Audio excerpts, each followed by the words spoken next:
শেখ ওয়ালিম শাহতুল্লাহ, জামাতে ইমাম হিসাবে সলাত আদায় করাতে কি কি যোগ্যতা লাগে এবং কে কে সলাত পড়াতে পারবে? সর্বনিম্ন যোগ্যতা লাগবে যে মুসলিম হইতে হবে, বড় কুফরি না থাকে, বড় শিরক না থাকে, বড় মুনাফিকি না থাকে, ইমান ভঙ্গকারী কোনো বিষয় না থাকে, পাঁচ ওয়াক্ত সলাত কায়েমকারী হইতে হবে। তার আগে দরগা দুর্গা পূজা মুক্ত হইতে হবে, শিরকি আকীদা আমল মুক্ত হইতে হবে। এটা হচ্ছে সর্বনিম্ন যোগ্যতা।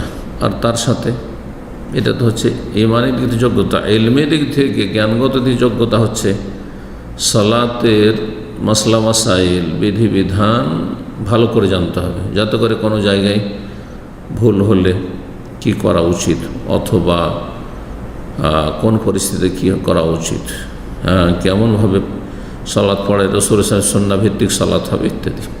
সালাহ সম্পর্কে যথেষ্ট জ্ঞান থাকতে হবে। ফিকহি মাসলা মাসাইল, অন্য মাসলা মাসাইল বেশি জানে আর নাই জানে। তৃতীয় বিষয় হচ্ছে যে কোরআনে কারীম সর্বনিম্ন শুদ্ধ পড়তে হবে। জি, কোরআনে কারীম তেলাওয়াতের তাজবিদের যে আবশ্যক ফরজ কায়দা কানুনগুলি রয়েছে সেগুলি অবশ্যই মেনে চলতে হবে, সে মোতাবেক তেলাওয়াত করতে হবে। সূরা ফাতিহা যদি বড় ধরনের ভুল থাকে তো সালাত হবে না। এগুলি যোগ্যতা। কে কে সালাত পড়াবে? যে কোনো মুসলিম সালাতে পড়াতে পারবে।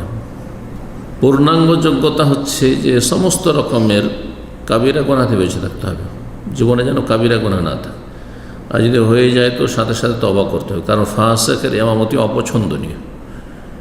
যে ব্যক্তি ফাসিকি বেদাত, এমন বেদাত করে যে বেদাত কুফরি পর্যন্ত পৌঁছায় না কিন্তু ফাসিক করে, অথবা বিভিন্ন কাবিরা গুনাহে লিপ্ত, গীবত করে, চুগলখড়ি করে, হারাম খায়, হারাম দেখে, তাহলে এরা ফাসিক।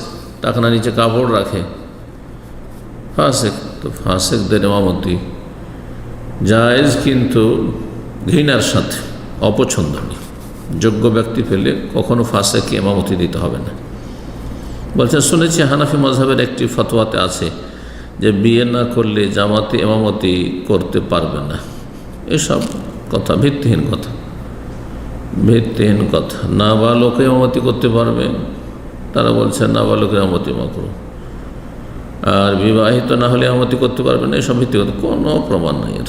জি, নবী সাল্লাল্লাহু আলাইহি সাল্লামের সাহাবায়ে কেরামদের মাঝে এমন হয়েছে যে এমন লোক ইমামতি করেছেন যারা যুবক অবিবাহিত। জি, এমন কোনো শর্ত কোরআন হাদিসে নেই। এই মাসলাক বিশুদ্ধ না, একেবারে ভুল। বারাকাল্লাহু ফিক।